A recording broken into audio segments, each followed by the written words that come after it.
Fais comme ça un coucou au Saint-Esprit. Lève la main comme ça au Saint-Esprit. Ah waouh. Saint-Esprit, nous te bénissons pour ta fidélité. Alléluia. Que Dieu vous bénisse. Je vous salue. Je vous salue dans le précieux nom de Jésus-Christ notre Seigneur. Dis Amen. Dis encore Amen. Que la paix de Jésus-Christ soit avec vous. Que recevez le shalom de Dieu. Recevez la force dans vos esprits. Ce matin, c'est une joie d'être là parce que c'est Pentecôte. Vous savez, Pentecôte est une fête importante pour l'Église. Parce que Pentecôte marque la présence officielle du Saint-Esprit. Quand je dis présence officielle, ça veut dire que le Saint-Esprit a toujours été, mais officiellement, il marque son entrée en scène. Dites-moi Amen. Alléluia. C'est pourquoi nous voulons acclamer cette présence. Alléluia. Pentecôte. Ce matin, nous sommes à Pentecôte et nous allons partager un message. Ma prière, c'est que tu puisses ouvrir ton cœur et permettre au Saint-Esprit de faire son travail. Ce matin, je partage avec toi ce que j'intitule les 2 aspects de l'onction de Dieu. Alléluia. Nous allons faire notre première lecture dans Jean 16, versets 7 à 14. On va se lever. Jean 16, versets 7 à 14 pour faire notre première lecture par coutume. Alléluia. Amen. Gloire à Jésus. Amen. Tout le monde se met debout avec sa Bible. Si tu n'as pas de Bible, alléluia, il te faut avoir une Bible en papier. Alléluia, de préférence. Amen. Sinon, va sur la Bible dans ton portable. Alléluia. Amen. Oui. Cependant, je vous dis la vérité. Oui. Il vous est avantageux que je m'en aille. Oui. Car si je ne m'en vais pas, le Consolateur ne viendra pas vers vous. Mais si je m'en vais, je vous l'enverrai. Oui. Et quand il sera venu, oui. il convaincra le monde en ce qui concerne le péché, oui. la justice et le jugement. Et le jugement. Alléluia. Amen. Péché, justice et jugement. Alléluia. Jésus dit, il est avantageux pour vous que je m'en aille. Alléluia. Pour que le Saint-Esprit vienne. Lorsqu'il viendra, il vous convaincra de 3 choses. Il dit du péché, de la justice et du jugement. Alléluia. Continue la lecture. En ce qui concerne le péché, oui. Parce qu'il ne croit pas en moi. Oui. La justice, parce que je vais au Père. Oui. Et que vous ne me verrez plus. Et le jugement, parce que le prince de ce monde est jugé. Parce que le prince de ce monde est jugé. Ésaïe 11, verset 1 à 3. Ésaïe 11, verset 1 à 3. Puis un rameau sortira du tronc d'Isaïe. Puis un rameau sortira du tronc d'Isaïe. Et un rejeton naîtra de ses racines. Un rejeton naîtra de ses racines, parlant de Jésus. L'Esprit de l'Éternel reposera sur lui. L'Esprit de l'Éternel reposera sur lui. Esprit de sagesse et d'intelligence. Oui. Esprit de conseil et de force. Oui. Esprit de connaissance et de crainte de l'Éternel. Esprit de connaissance et de crainte de l'Éternel. Ésaïe 61, verset 1. Ésaïe 61, verset 1. Alléluia. Ésaïe 61, vous qui nous suivez, il faut en même temps prendre vos Bibles et suivre la parole du Seigneur. Aujourd'hui est Pentecôte. Alléluia. Oui. L'Esprit du Seigneur, oui. L'Éternel est sur moi. Oui. Car l'Éternel m'a oint pour porter de bonnes nouvelles aux malheureux. Oui. Il m'a envoyé pour guérir ceux qui ont le cœur brisé. Oui. Pour proclamer aux captifs la liberté et aux prisonniers la délivrance. Et aux prisonniers la délivrance. Que Dieu bénisse sa parole. Veuillez vous asseoir. Amen. Alléluia. Les 2 aspects de l'onction du Saint-Esprit. Ce matin est jour de Pentecôte, jour de puissance, présence officielle du Saint-Esprit. Je veux que tu ouvres ton cœur et que tu reçoives la parole de Dieu. La première chose que je veux que tu retiennes, nous avons lu tout à l'heure dans Jean 16, Jésus qui dit qu'il est avantageux pour vous que je m'en aille, pour que le Saint-Esprit vienne. Alléluia. Lorsqu'il dit c'est avantageux pour vous, il veut simplement dire c'est bon pour nous, c'est meilleur pour nous, c'est avantageux. Ça dit que c'est la meilleure chose pour nous que lui parte et que le Saint-Esprit vienne. Alléluia. Et donc, Jésus nous révèle combien de fois il est important de considérer Pentecôte. Frère, parce que vous savez, Jésus n'est pas un homme pour parler. Il dit il est avantageux. Lorsqu'on dit quelque chose est avantageux, ça veut dire c'est la meilleure chose qui peut arriver. C'est bon pour vous. C'est meilleur pour vous. Prêtez-moi un mot. C'est essentiel pour vous. C'est comment? C'est bénéfique pour vous, oui. C'est favorable pour vous, alléluia. Pour dire simplement que le fait que Jésus parte et que le Saint-Esprit vienne est favorable pour nous, est avantageux pour nous, est meilleur pour nous. Alléluia. Mais pourquoi cela est meilleur? Parce que Jésus sait que s'il restait avec nous de façon physique, ce ne serait pas bon pour nous.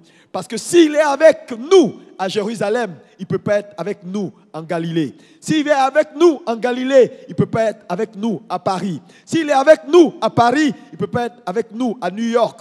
Donc, il était avantageux que lui parte et que l'Esprit vienne. Mais lorsque l'Esprit viendra, il sera avec nous partout, dans nos cœurs. À New York, il peut être en même temps en Chine, il peut être en Côte d'Ivoire, il peut être à Paris, il peut être au Gabon, il peut être au Gabon, il peut être au Togo ou à Lomé. Donc, la présence du Saint-Esprit, aujourd'hui, jour de Pentecôte, Jésus nous révèle que c'est la meilleure chose qui aurait pu arriver à l'Église. Donc, pour dire simplement à quelqu'un, Pentecôte est véritablement important. Et Jésus donc, par ce verset, nous révèle l'importance de Pentecôte. Il est avantageux pour vous que je m'en aille, pour que l'Esprit vienne. Parce que lui, avec vous, il sera avec vous partout. Mais moi, physiquement avec vous, je ne peux pas être avec vous partout. Voilà la première chose. Deuxième chose, il est avantageux pour vous que je m'en aille et que l'Esprit vienne. Pourquoi? Parce que la présence du Saint-Esprit, frères et sœurs, est la garantie du testament que Jésus a obtenu pour nous. Dis-moi Amen. Dis-moi Amen. Dis avec moi Pentecôte. La garantie de mon salut. Plus fort que ça, s'il vous plaît. Encore. Encore. Alléluia.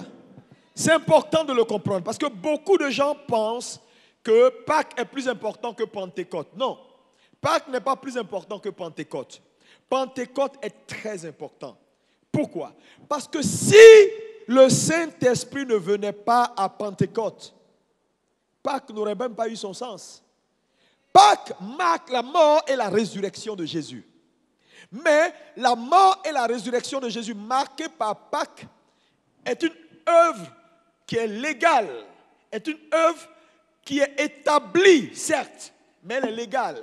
Le Saint-Esprit est le garant du testament, est celui qui a été envoyé pour que ce qui est légal devienne pratique. Voilà pourquoi Pentecôte est important. Exemple, un homme riche qui a beaucoup de biens, au soir de sa vie fait un testament. Et puis il dit, quand je ne serai plus en vie, voilà comment je veux que mon testament soit partagé. Le fils A doit avoir ça, le fils B doit avoir ça, le fils C doit avoir ça. Voilà comment chacun va se comporter, il fait le testament. Et il va voir un notaire ou un juge, et il commet ce notaire-là ou ce juge-là d'être celui qui sera comme l'exécutant ou celui qui va exécuter le testament ou veiller à ce que le testament soit exécuté. Et un jour, il meurt et le juge apparaît, sort des tiroirs le testament et s'assure que la volonté du testataire, la volonté de celui qui a établi le testament soit respectée à la règle. Donc, il appelle le premier fils, voilà ce que ton père m'a dit, voilà ce que tu dois devenir, voilà comment tu dois faire, voilà ce que tu dois recevoir. fils de, voilà ce que tu dois recevoir, voilà comment tu dois faire, voilà la volonté parfaite de ton Père pour toi. Maintenant, lorsque quelqu'un va vouloir faire des micmacs pour ne pas que la volonté du Père qui a établi le testament s'accomplisse, lui, il est là comme garant pour s'assurer que les idées du Père, la volonté parfaite de son Père, du Père s'accomplissent, n'est-ce pas? Donc, le Saint-Esprit est ce juge-là, ce garant du testament qui est venu pour que Pâques, tout ce qui a été dit dans Pâques, tout ce qui a été établi dans Pâques s'accomplisse dans la vie de chaque croyant. Donc vous comprenez que la Pentecôte devient donc une fête très importante. Voilà pourquoi on ne peut pas catégoriser les fêtes chrétiennes parce qu'elles sont toutes importantes. La naissance de Jésus est importante, sa mort et sa résurrection importantes et l'effusion du Saint-Esprit important. Est-ce qu'on peut acclamer le Seigneur? Alléluia!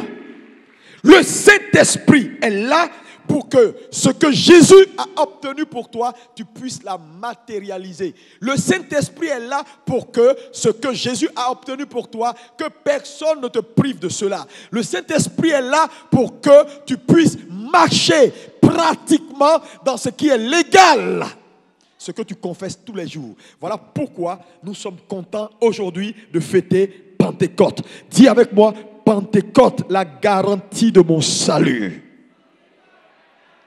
Plus fort. Encore plus fort. Alléluia. Alléluia.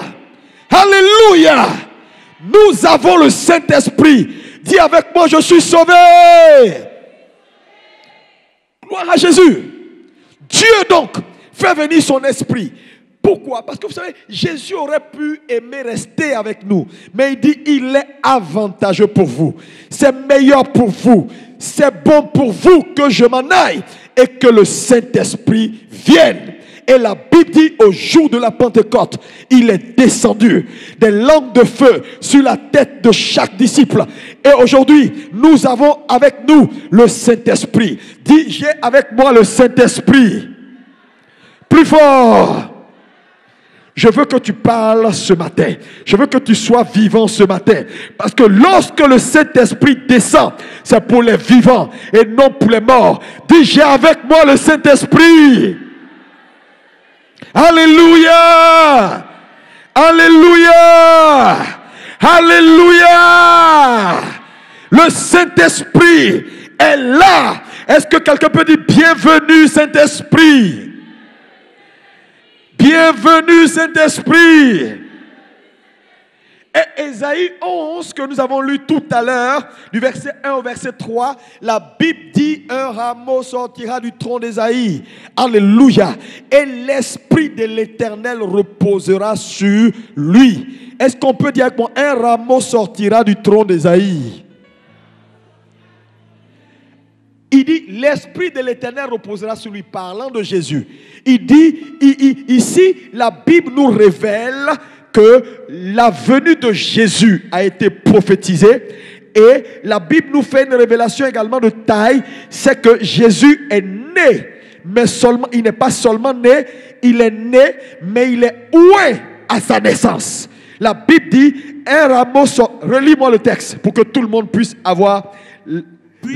Puis un rameau sortira du tronc d'Isaïe. Oui. Et un rejeton naîtra de ses racines. Un rejeton naîtra de ses racines.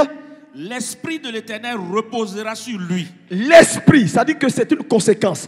Donc, il naîtra, mais l'Esprit reposera sur lui. Ça veut dire quoi? Ça veut dire que l'onction qu'a reçue Jésus n'est pas une onction qu'il a reçue après. Il a reçu cette onction à sa naissance. C'est un point important que je veux faire ici. Alléluia. Jésus, la Bible dit, Jésus est né et l'Esprit reposait sur lui. Alléluia. Donc, c'est pas, Jésus est né en d'autres termes, il est né par l'Esprit. Amen. Oh. Et donc, Ésaïe, qui était un prophète messianique, nous révèle que donc Jésus est né et dès sa naissance, l'Esprit était sur lui. Donc, comme s'il est né par l'Esprit. Alléluia.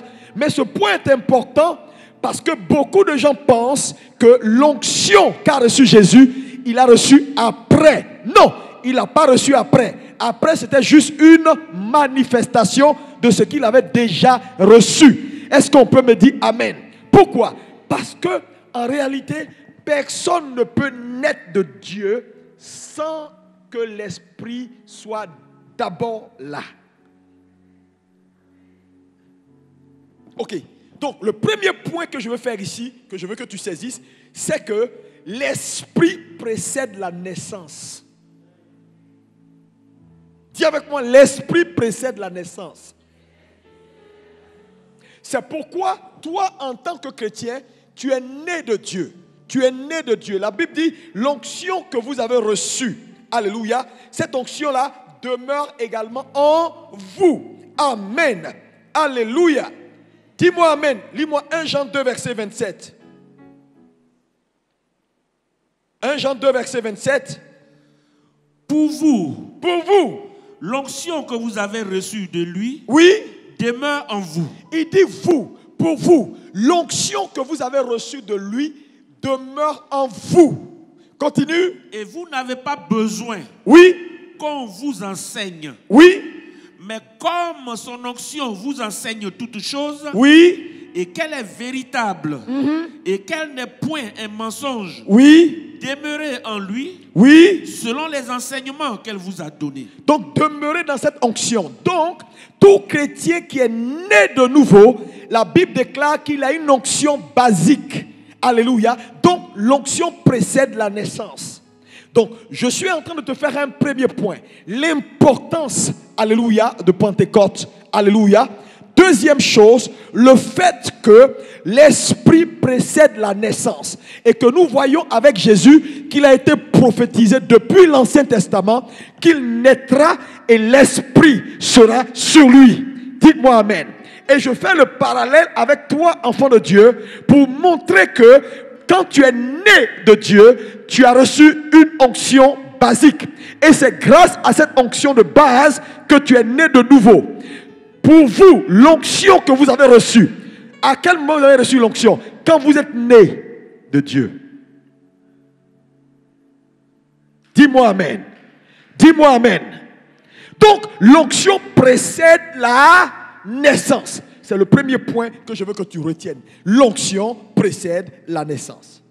Ou l'Esprit précède la naissance. Un rameau sortira, naîtra et l'Esprit reposera sur lui. C'est important ce que je suis en train de te dire ce matin. Alléluia. Deuxième chose, ici, que je veux que tu notes. Alléluia. Dans Matthieu 3, verset 16. Lis-moi Matthieu 3, verset 16 et 17. Matthieu 3, verset 16 et 17, oui. Dès que Jésus eut été baptisé, il sortit de l'eau. Et voici, les cieux s'ouvrirent, et il vit l'Esprit de Dieu descendre comme une colombe et venir sur lui. Oui. Et voici, une voix fit entendre des cieux ces paroles. Oui. Celui-ci est mon fils bien-aimé, en qui j'ai mis toute mon affection. Maintenant, beaucoup de gens pensent que c'est à ce moment-là que Jésus reçoit le Saint-Esprit. Non, Jésus est déjà loin avant d'être né. C'est pourquoi on l'appelle Jésus, Sauveur, le Christ. Donc, le Sauveur loin. Parce que le mot Christ ou Christos ou Amashia veut dire loin. Celui qui est loin. Jésus-Christ. Le Sauveur loin. Donc Jésus, avant de venir, a déjà reçu l'onction avant la fondation du monde. Ce n'est pas maintenant qu'il reçoit l'onction. Jésus est déjà loin avant de venir. C'est par l'onction qu'il naît. Oh, quelqu'un ne me comprend pas peut-être, mais il faut dire Amen. Jésus est né par l'onction, par l'Esprit. Jésus est loin avant de venir. Donc, quand il vient, il est le Sauveur oint, c'est-à-dire Jésus le Christ. C'est-à-dire celui qui est oint. Le Sauveur oint. C'est la même entité. On ne peut pas les séparer. Ce n'est pas deux entités qu'on peut séparer. C'est les deux qui font la plénitude de Dieu. Le Sauveur oint. Quelqu'un me suit? Alléluia. Maintenant, lorsque Jésus grandit, Jésus est sur le point maintenant de faire l'œuvre à laquelle Dieu l'a appelé. Et ici, dans Matthieu que nous venons de lire, la Bible déclare que l'Esprit, dans Matthieu 3, verset 16, est descendu sur lui après le baptême. Quand il reçoit l'Esprit, il est conduit dans le désert. Deuxième leçon importante que je veux que tu retiennes, c'est que l'Esprit précède l'œuvre, ou la mission, ou le ministère.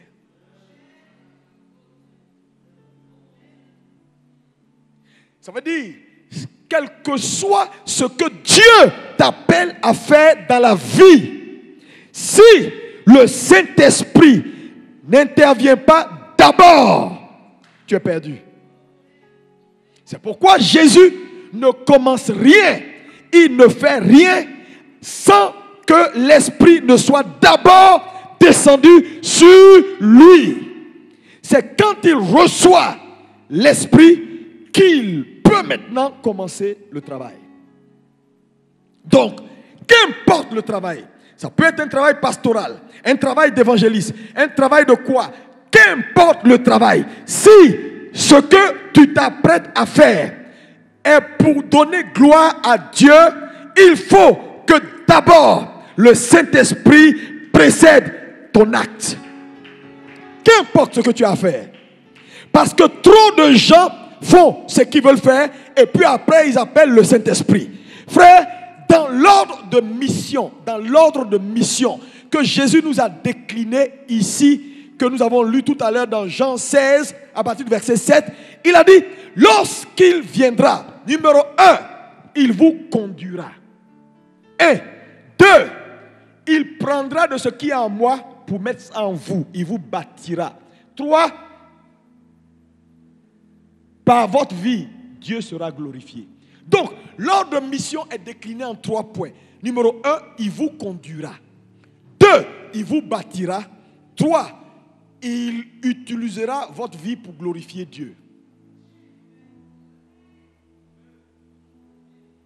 Donc, quiconque entreprend une œuvre, si le Saint-Esprit n'est pas l'initiateur de cette œuvre-là, c'est quelque chose d'autre qui le conduit. Parce que dans l'ordre de mission, le premier point, c'est il vous conduira. Qui te conduit? Qui conduit le travail que tu fais? Qui conduit l'œuvre que tu fais? Qui est le vrai patron? L'Esprit précède les actes. Numéro 1, l'Esprit précède la naissance. 2, l'Esprit précède les œuvres. Voilà pourquoi l'Église ne s'en sort pas. Voilà pourquoi les gens font, ils font, ça ressemble à rien. Parce que tout ce que Dieu n'a pas initié, Dieu ne peut pas apporter approbation à cela. Parce que n'oubliez pas, quand il reçoit le Saint-Esprit, dans Matthieu 3, automatiquement le Père parle pour dire, celui-ci est mon fils bien-aimé en qui j'ai fait quoi? J'ai mis toute mon affection. Donc, en troisième leçon importante, l'Esprit précède l'approbation. Ça veut dire, là où l'Esprit n'a pas initié, Dieu ne va pas approuver. Parce que lorsque Dieu déclare que celui-ci est mon fils bien-aimé, c'est une déclaration d'approbation.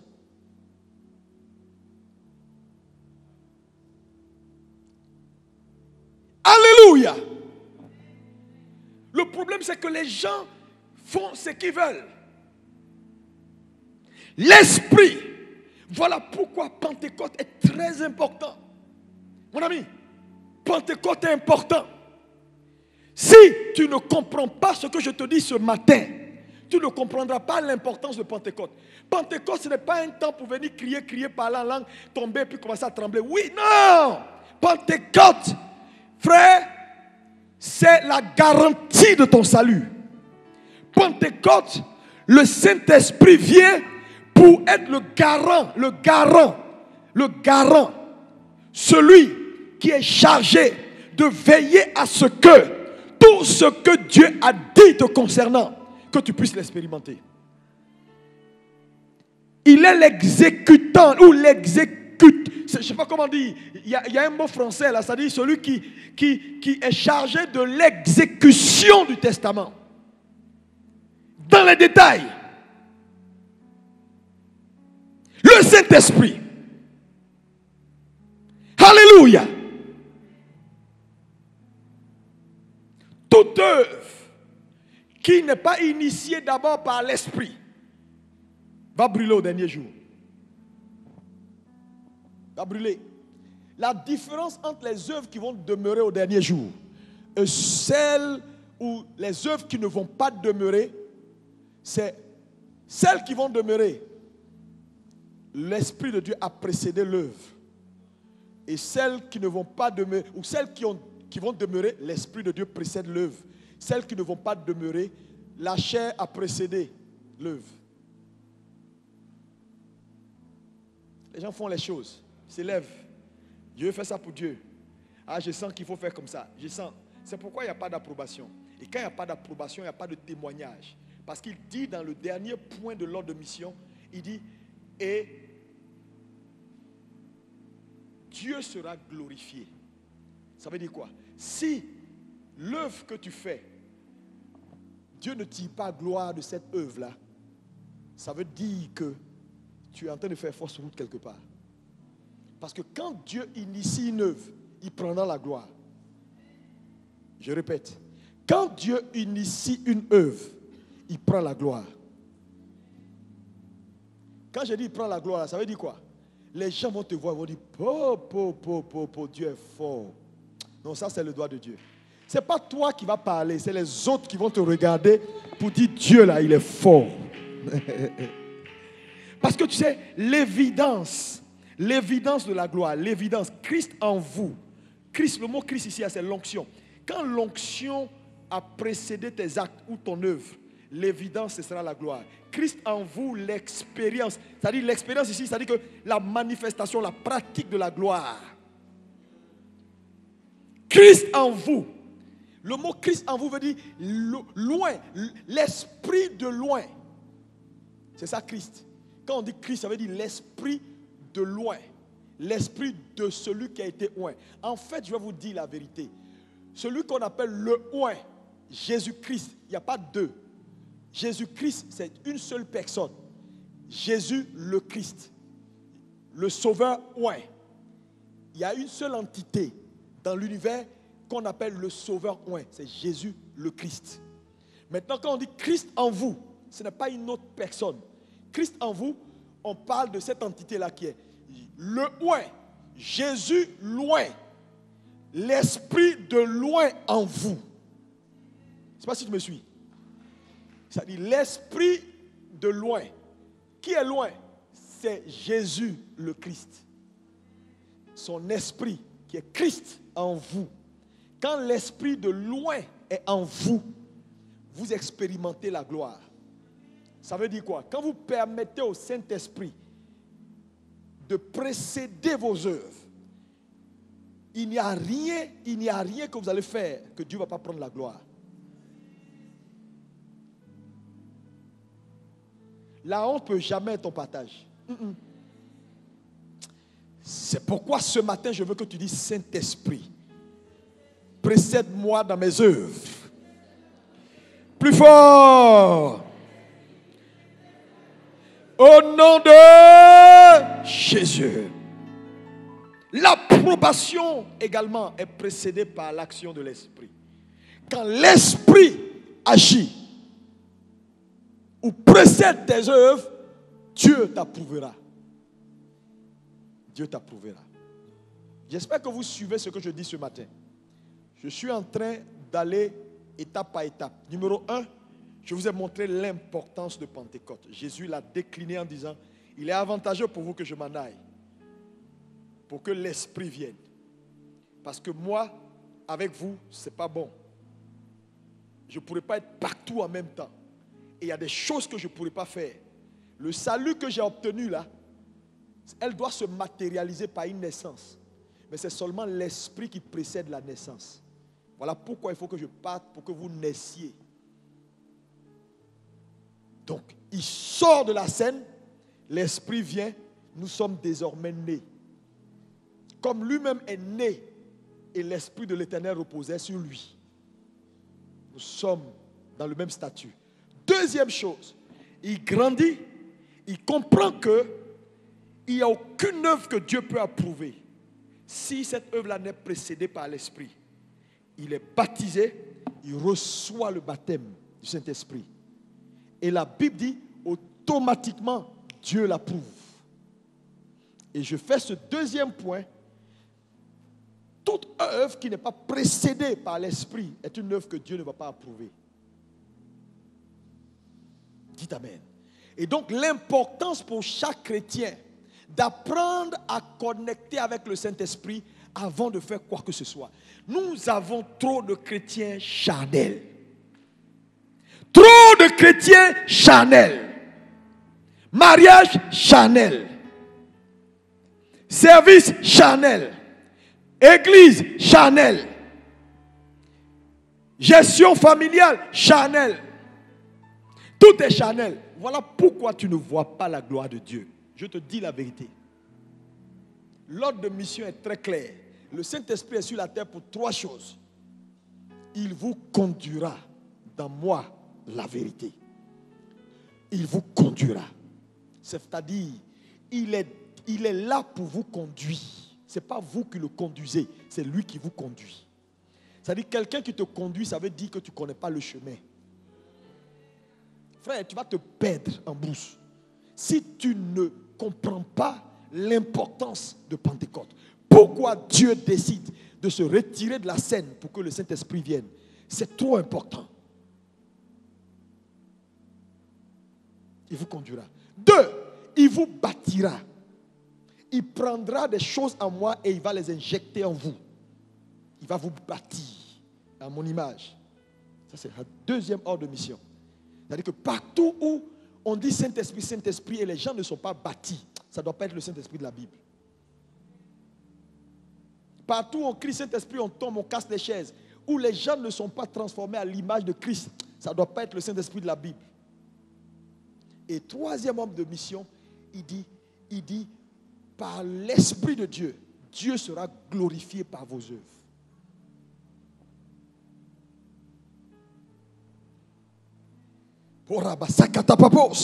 Est-ce que tu peux acclamer pour Jésus? Jesus. C'est important ce que je suis en train de vous dire ce matin. Alléluia. Et ce matin, nous parlons des 2 aspects de l'onction. Maintenant, suivez-moi ici. Alléluia. Lis-moi Luc 4, verset 1. Luc 4, verset 1. Jésus, oui, rempli du Saint-Esprit, revint du Jourdain. Oui. Et il fut conduit par l'Esprit dans le désert. Et il fut conduit par l'Esprit dans le désert. Donc, Jésus arrive au Jourdain. Il est baptisé par Jean-Baptiste. La Bible déclare que l'Esprit descend sur lui et Jésus, rempli du Saint-Esprit, est conduit dans le désert. Il faut me suivre ce matin. Je ne vais pas être long, mais je vais être précis. Il reçoit donc le baptême du Saint-Esprit. Il est conduit dans le désert, mais on précise, Jésus rempli du Saint-Esprit. Chose importante que je veux que tu retiennes ce matin, c'est que le baptême du Saint-Esprit ou la présence du Saint-Esprit dans la vie d'un croyant a 2 aspects majeurs. Dis avec moi les 2 aspects de l'onction. Plus fort. Plus fort. Quand l'onction de Dieu descend sur un homme, il y a deux aspects majeurs. Numéro 1, le premier aspect, quand l'Esprit de Dieu descend sur un homme, c'est ce qu'on appelle la présence de Dieu. Est-ce que tu peux dire plus fort la présence de Dieu? Et le deuxième aspect, c'est la puissance de Dieu. Plus fort, la puissance de Dieu. Premier aspect, la présence de Dieu. Est-ce qu'on peut répéter ce matin comme si on est vivant? La présence de Dieu. La puissance de Dieu. Premier aspect, la présence de Dieu. Deuxième aspect, la puissance de Dieu. Donc, quand le Saint-Esprit descend sur un homme, ces deux aspects-là sont déclinés. Le premier aspect, la présence de Dieu, et le deuxième aspect, la puissance de Dieu. Maintenant, allons sur le premier aspect qui est la présence de Dieu. La Bible déclare que Jésus donc grandit, Jésus arrive au Jourdain, Jésus rencontre Jean-Baptiste, il est baptisé et la puissance du Saint-Esprit descend sur lui. Quand le Saint-Esprit descend sur lui, la Bible nous fait cette déclaration dans Luc que nous venons de lire tout à l'heure, Luc 4, verset 1. Et Jésus, rempli du Saint-Esprit, fut conduit dans le désert. Jésus, rempli du... Est-ce qu'on peut dire rempli du Saint-Esprit? Donc, le premier aspect de la présence du Saint-Esprit dans la vie du croyant, c'est la présence de Dieu remplie du Saint-Esprit. Je m'explique maintenant pour que tu comprennes. Qu'est-ce que cela veut dire? Quand le Saint-Esprit descend sur la vie d'un croyant, la première chose, le premier aspect de cette œuvre de recevoir le Saint-Esprit, c'est la présence de Dieu. Dieu vise ce premier aspect, la présence de Dieu. Mais la présence de Dieu ici veut dire quoi? La Bible dit Jésus rempli du Saint-Esprit, rempli de la plénitude de Dieu. Donc la présence de Dieu, c'est la plénitude de Dieu en un homme. Écris ça. La présence de Dieu, c'est la plénitude de Dieu dans la vie d'un homme. Maintenant, ce premier aspect, pourquoi Dieu exige que quand le Saint-Esprit descend sur la vie d'un homme, que ce premier aspect-là soit un aspect connu. Qu'est-ce qu'il apporte aux croyants? Numéro 1. Ce premier aspect, c'est ce qu'on appelle la présence de Dieu. Quand le Saint-Esprit descend sur la vie d'un homme, la première chose que le Saint-Esprit veut faire, c'est lui donner la conscience de la présence de Dieu désormais avec lui. Le problème avec la majorité des croyants, c'est qu'ils vivent sans la conscience de la présence de Dieu avec eux. Voilà pourquoi les gens pêchent comme ils veulent. Parce que quand tu vis au quotidien avec la conscience que tu as une présence invisible à côté de toi, tu ne fais pas n'importe quoi. Pour beaucoup, tu ne comprends pas ce que je suis en train de dire, mais je te dis, c'est la clé. Dieu veut que nous ayons en nous la conscience. C'est un peu comme si chaque jour que tu marches, tu sais que tu n'es plus seul. Parce que ayant reçu la présence du Saint-Esprit, tu as une personne qui est au quotidien avec toi. Oh mon Dieu! Est-ce que quelqu'un peut acclamer le Seigneur? Frère, la présence de Dieu est une conscience que Dieu veut injecter en nous. Trop de chrétiens n'ont pas la conscience que Dieu est au quotidien avec eux. Sinon, tu n'iras pas dans certains endroits où tu sais que Dieu ne va jamais aller.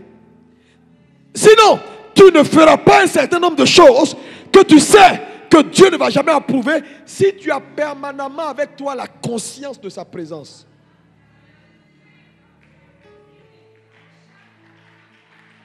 Frère, quand tu vas chez une prostituée, est-ce que tu sais que Dieu entre avec toi chez cette prostituée-là? Tu sais ça?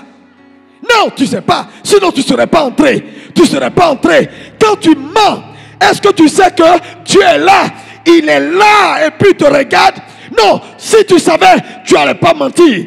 Pourquoi? Parce que l'Église a perdu la conscience de la présence de Dieu. Et ce jour de Pentecôte, Dieu veut restaurer sa présence dans l'Église. La présence de Dieu, ce n'est pas dans l'air. Ce n'est pas dans l'air. Dieu n'a pas choisi l'air pour habitation. Il a choisi des vases de terre pour habitation. Frères et sœurs, Dieu n'a pas choisi les chaises pour habitation. Il n'a pas choisi vos maisons pour habitation. Il vous a choisi, vous, les vases de terre. Alléluia. Voilà pourquoi l'Église doit revenir à la conscience de la présence de Dieu. Quand le Saint-Esprit vient, c'est la première chose qui restaure dans la vie d'un homme. Tu as la conscience que Dieu est avec toi quand tu manges, quand tu dors, quand tu marches et qu'il est là. Tu le sens, tu le sens. Frère, quand tu as un ami à côté de toi, tu sais qu'il est là. Tu sais et tu sais. Tu sais. Jésus rempli de la plénitude de Dieu. Ça, c'est la présence de Dieu. La plénitude de Dieu, c'est sa présence en nous. Frères et sœurs, voilà la vérité de Pentecôte. Dieu injecte en nous sa plénitude. Et désormais, il vit avec nous au quotidien. Et l'Église doit arriver à cette prise de conscience. Tu as en toi la plénitude. Maintenant, regardez les commentaires que la Bible fait. Frère, on l'a lu tout à l'heure dans 1 Jean. Il dit maintenant, il dit l'onction, la présence que vous avez reçue. Relis-moi ça s'il te plaît, pour que quelqu'un comprenne la parole de Dieu ce matin. 1 Jean 2 verset 27. 1 Jean 2 verset 27. Pour vous, l'onction que vous avez reçue, demeure en vous. Demeure en vous. Cette plénitude-là demeure en vous. Oui, vas-y. Et vous n'avez pas besoin qu'on vous enseigne. Oui. Mais comme son onction vous enseigne toutes choses, et qu'elle est véritable, et qu'elle n'est point un mensonge, demeurez en lui, demeurez dans cette présence, selon les enseignements qu'elle vous a donnés. En fait, ce qu'il est en train de nous dire, c'est que quand tu reçois cette plénitude de la présence de Dieu en toi, désormais, c'est cette plénitude-là qui fait tout pour toi. Cette plénitude-là est la puissance de Dieu, est l'onction de Dieu en toi. Elle fait quoi? Elle t'enseigne toutes choses. Et il nous dit, comme elle est véritable et qu'elle n'est pas un mensonge, et qu'elle est là, et que Dieu est désormais avec toi, alors il faut demeurer dans cette présence-là. Parce que ton entretien, c'est cette présence-là. Ta connaissance, c'est cette présence-là. Ça veut dire quoi? L'onction vous enseignera. Mais quand on dit l'onction vous enseignera, ça, quel est le sens réel? Moi, prédicateur de l'évangile, je te donne des informations. Je te dis, Pentecôte, c'est la garantie de ton salut. Que le péché n'est pas une bonne chose ou le mensonge n'est pas une bonne chose. C'est des informations que je te donne. Mais en réalité, celui qui t'enseigne, c'est cette présence de Dieu que tu as en toi. Celui qui prend la parole là et qui la décortique et qui convainc ton esprit, ce n'est pas moi. C'est l'onction, c'est Dieu en toi. Cette présence-là qui te permet d'accepter la parole et qui te convainc que cette parole-là, tu dois la pratiquer. Voilà pourquoi, quand on annonce une parole comme ça, un croit, un ne croit pas, l'autre vit sa vie comme il veut. Pourquoi? L'autre a permis à la présence en lui de l'aider à comprendre et d'accepter cette vérité. L'autre a dit, oh, on laisse tomber, on fait comme on veut. Et c'est très important. Voilà pourquoi dans l'église, le pasteur ne peut changer personne. Le pasteur, il prêche la parole. Maintenant, le Saint-Esprit, la présence de Dieu en vous, vous convainc, vous demande, vous enseigne, vous pousse à changer et à accepter. Sinon, si c'était le pasteur qui changeait les gens, il y a longtemps, vous avez tout changé. Parce que je frappe tout le temps sur beaucoup de choses. Mais c'est parce que ça ne dépend pas de moi, ça dépend de toi, de ta communion, de ta corrélation avec cette présence de Dieu en toi.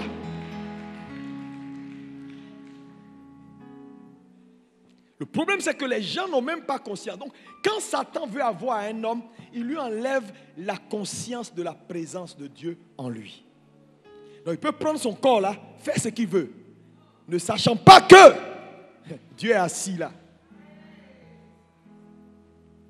Il peut prendre sa bouche là, insulter les gens, maudire. Et puis après, il va prendre la même bouche là pour dire, à Dieu soit la gloire. Frère, donc quand quand l'Esprit descend, la première chose, c'est la présence de Dieu. Le premier aspect de l'onction, c'est la présence de Dieu. Que fait la présence de Dieu? La présence de Dieu dans la vie d'un croyant est destinée à l'impacter lui. À l'impacter, à le transformer et à l'enseigner. Ça veut dire quoi? La connaissance d'un homme de Dieu vient par la présence de Dieu en lui.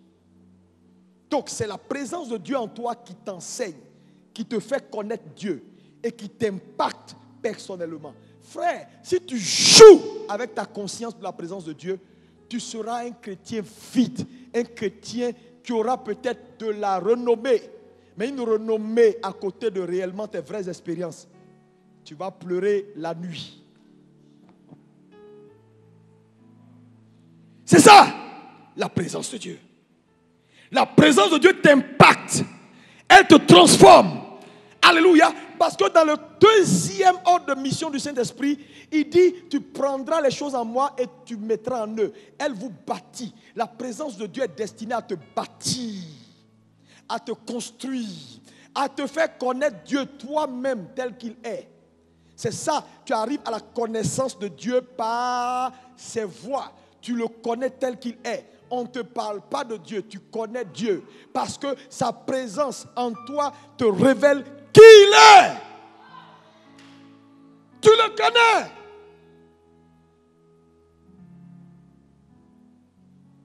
Maintenant, le deuxième aspect de l'onction, c'est la puissance. Quand vous poursuivez le verset, vous allez voir que dans le verset, il a dit, quand Jésus est descendu maintenant, on dit plus Jésus rempli. On dit Jésus revêtu du Saint-Esprit est descendu. Donc, quand il montait, après qu'il a reçu le Saint-Esprit, c'était rempli, la présence de Dieu. Maintenant, quand il descend, ce n'est plus rempli, c'est revêtu. Donc, le deuxième aspect de l'onction, c'est le revêtement. La puissance de Dieu. Mais la puissance de Dieu, elle est aussi importante dans le sens où il a dit dans le troisième ordre de mission que ta vie doit glorifier Dieu. Donc, par tes œuvres, par la puissance de Dieu que tu dégages, par les miracles, par les guérisons, par ce que tu accomplis comme grandes œuvres, les gens regardent et disent, waouh, Dieu est bon.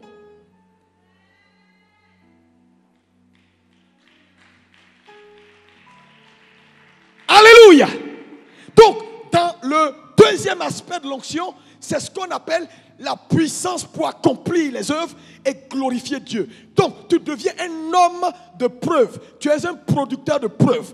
Partout où tu passes, tu appelles la guérison. La guérison est. Tu déclares, la maladie disparaît. Tu opères des grandes œuvres.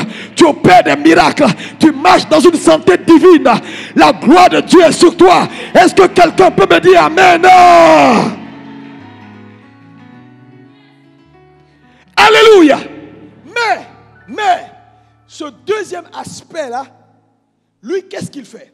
Le deuxième aspect qui est la puissance, le revêtement extérieur, son rôle, ce n'est pas pour toi. Il permet aux autres de connaître Dieu. Le premier te permet, toi, de connaître Dieu, mais le deuxième te permet de faire connaître Dieu par les autres. C'est-à-dire les autres connaissent Dieu. Je ne sais pas si on me suit. C'est-à-dire, la présence de Dieu t'enseigne Dieu, t'impacte toi, t'aide à grandir, t'aide à devenir un homme accompli.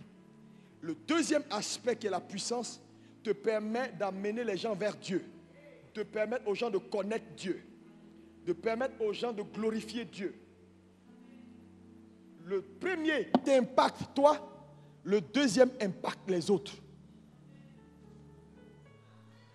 Le problème c'est que beaucoup de gens se sont arrêtés sur le deuxième et ont perdu la conscience du premier.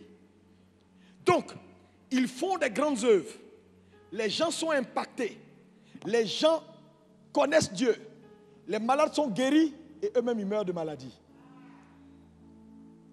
Les gens ont les miracles, mais eux-mêmes ils souffrent. Et puis ils ont cette phrase-là, je prie toujours pour les gens, Dieu les bénit, mais moi je ne vois jamais rien. Ça veut dire que il y a un aspect de l'onction qui te fait défaut. guéris les autres et toi tu meurs de maladie. Tu fais des exploits, ta renommée est partout, on parle de toi, dans le secret, tu pleures. Voilà l'église aujourd'hui. Alors que le premier aspect est censé équilibrer avec le deuxième aspect. De telle sorte que ce que tu manifestes, le premier aspect te permet de vivre également la chose. Dites-moi amen. Maintenant, le lien entre les deux aspects, c'est le fait que c'est le premier, la présence de Dieu, qui entretient le deuxième. C'est-à-dire, si tu négliges le premier, tu corromps le deuxième. C'est pourquoi on peut voir des hommes de Dieu qui ont négligé et qui ont perdu la conscience de Dieu, mais qui ont gardé la puissance, le deuxième aspect de l'onction, et qui font des choses extraordinaires. Tout le monde les acclame, tout le monde parle bien d'eux, mais c'est des mauvais maris à la maison.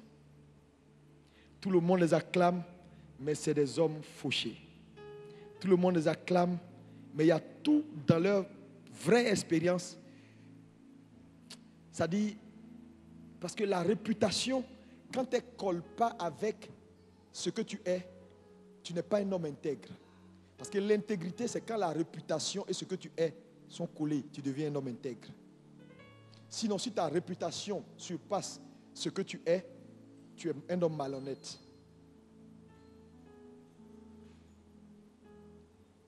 Tu ne suis pas ce que je dis? Dieu veut que ta réputation et ce que tu es se collent. Qu'on ne dise pas waouh et qu'on ne t'acclame pas. Et que quand on vient dans le secret, tu n'es pas ce qu'on dit ou ce qu'on pense. Tu es malhonnête. Mais tu seras intègre quand ce qu'on dit de toi dehors, sans t'avoir vu, correspond avec ce que tu es réellement. Mais pour que ça soit ainsi, il faut que les deux aspects de l'onction soient en mouvement dans ta vie. Si tu perds la conscience de la présence de Dieu, tu n'auras rien pour entretenir le revêtement extérieur qui est la puissance, le deuxième aspect de l'onction. Et donc tu vas manifester une onction qui n'a pas de racine. Et tu seras perdu. Tu fais beaucoup de choses. Quand tu as délivré tout le monde, tu as fait des programmes, tout le monde est tombé, les gens disent ton nom. Quand tu entres à la maison, tu es seul dans ta maison, il n'y a pas de femme. Tu es sur Internet. Avec des petites filles. Quand tu as fini avec la fille de Russie, tu tombes sur la fille de Johannesburg. Quand tu as fini ta fille de Johannesburg, tu es sur ta fille de Hong Kong. Quand tu as fini avec ta fille de Hong Kong, tu es sur ta fille que tu es en train de prier pour elle il y a 3 jours. Tu as une vie comme ça qui balance sur les réseaux sociaux, aucune stabilité. Tu n'as pas de stabilité, tu n'as pas de profondeur. Tu es un homme vide, en vrai, à vrai dire. Le Saint-Esprit veut rétablir ça. Parce que sa venue, c'est pour garantir ton salut. Et vous savez, quand vous allez dans les supermarchés, en Occident c'est commun, vous allez voir que quand vous partez acheter un produit, et que vous voulez un produit de qualité, parce qu'on vous a parlé on dit la région de Picardie, ils font les meilleurs fromages. C'est un exemple que je donne. Donc tu vas dans les rayons, tu regardes Picardie, quand tu prends le fromage, tu le tournes. Mais en fait, ce que tu cherches, ce n'est pas l'emballage que tu regardes, tu cherches le sticker. Parce que sur chaque produit, il y a un sticker. Le sticker a pour fonction de révéler d'où vient le produit et en fonction de son origine, sa qualité. En fait, quand le Saint-Esprit vient, c'est pour mettre sur nous un sticker. Et sur l'œuvre qu'on fait, un sticker. Pour que dans le monde spirituel, quand on t'identifie, on regarde le sticker, on peut dire non, on sait d'où il vient, qui est à l'origine de l'œuvre. C'est pourquoi toute œuvre qui n'est pas initiée d'abord par l'esprit va manquer de sticker. Et si ta vie manque de sticker, même si tu as de la qualité, tu seras banalisé. Parce que tu peux trouver un produit dans un rayon, mais qui est de bonne qualité. Mais les gens vont sauter le produit à cause du fait qu'ils ne savent pas d'où vient le produit. Il n'y a pas de sticker. Et malheureusement, on a beaucoup de gens, il n'y a pas de sticker sur leur vie. sont là. Je suis le serviteur. Il n'y a pas de sticker. Donc quand Satan les voit, on les prend comme soleil. C'est-à-dire Satan joue avec eux dans le monde spirituel. Il vient, quand il veut s'asseoir sur eux, une nuit, il vient, il s'assoit sur eux. Quand il veut jouer, parce qu'il n'y a pas de sticker. Dans le monde spirituel, quand on te regarde, qu'est-ce qui est sur toi? Ce n'est pas une affaire, je vous dis la vérité, la vraie vérité, ce n'est pas une affaire c'est parce qu'il n'y a aucune circonstance. Il n'y a aucune circonstance qui peut empêcher un homme d'aller vers sa destinée. Circonstance, c'est quoi? Mais attends, Daniel là, c'est dans un pays étranger, sous roi étranger, dans un environnement hostile. On vous a expliqué ici, quand on parlait d'infiltrer le système des nations. Daniel a survécu sur 4 rois de l'empire médo-perse. Et il est resté le meilleur. Donc ce n'est pas une affaire de non, ici là, j'arrive pas. Non, dans l'environnement là, j'arrive pas. Mon ami, tu t'en sors pas parce qu'il y a un problème de sticker sur toi. Ton sticker n'est pas bon. Je dis, c'est une affaire de sticker. Le Saint-Esprit est venu ce jour de Pentecôte là pour renouveler ton identité. Pour te dire que c'est possible. Tu sais, quand Dieu va changer son sceau sur ta vie, il n'y a pas quelqu'un qui est né. Mais la Bible dit, nous sommes scellés de l'esprit. Scellés. Mais on ne scelle pas quelque chose. On scelle quelque chose pour montrer d'où il vient et son importance, n'est-ce pas?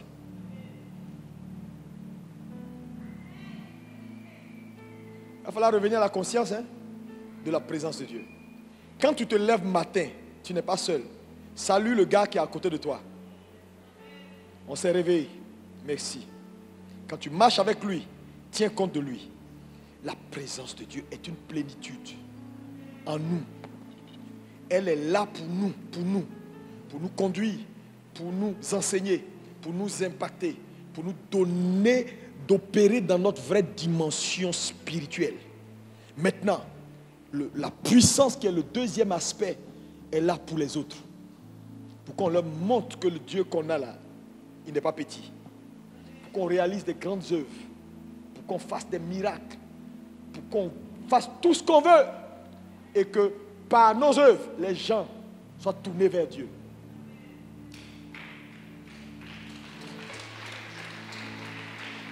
Mais si on s'arrête sur le deuxième aspect, sans comprendre le premier aspect, on sera des chrétiens malheureux. Dieu va se servir de nous. Quand on a fini de se servir de nous, seul dans un petit coin, on entend pleurer. Pourquoi? Parce qu'on est vide. C'est ce qui arrive à beaucoup de serviteurs de Dieu. Ils sont tristes les soirs. Quand ils entrent chez eux, ils n'ont pas de paix dans leur cœur. Ils ont la tristesse. Leurs maisons sont devenues des enfers. Ils ont peur même d'entrer dans leur propre maison. Il n'y a pas de joie. Frère, c'est ce que tu investis dans une maison que tu manges. Si tu n'investis pas la paix dans ta maison, tu vas manger l'amertume. Attends, si tu payes un joli lit qui est moelleux, tu auras envie d'aller au lit tous les jours, c'est pas vrai? Mais si le lit là, il y a fer dedans, et puis c'est comme ça, mon ami, pour aller dormir chaque soir, tu vas réfléchir 3 fois. Tu es dans le fauteuil là-bas, on dit, mais viens dormir. Tu dis, non, j'arrive. C'est pas à cause de film, c'est le lit qui te fait peur. C'est pourquoi tu as pris le fauteuil comme camarade.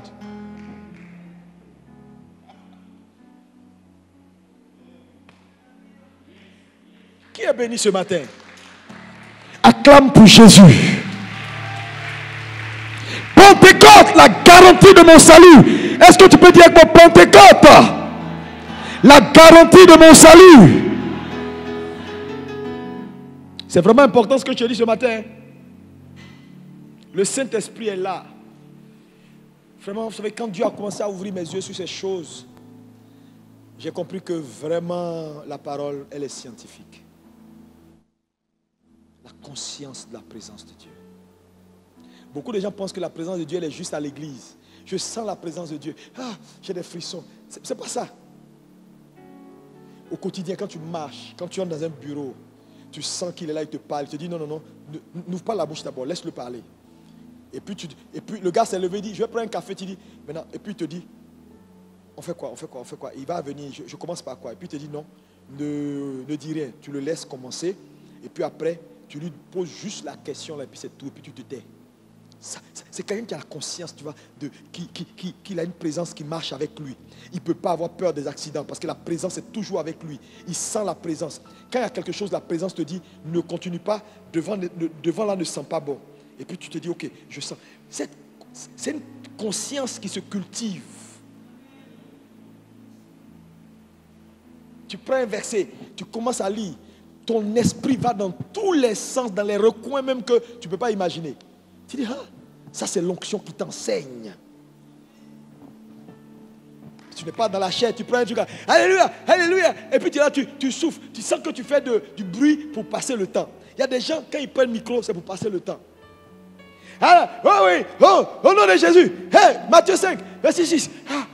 Matthieu 8, verset 7. Matthieu. Et puis il cherche à passer le temps, il crie pour passer le temps. Mon ami, tu n'as pas besoin de passer du temps. Il faut que le Saint-Esprit te conduise. Je te dis, s'il te conduit, tu vas dire frère, ça aura, ça dit, c'est comme le pas des lépreux à la porte de Samarie. Quand ils sont allés dans le camp des Syriens, Dieu a amplifié leur pas.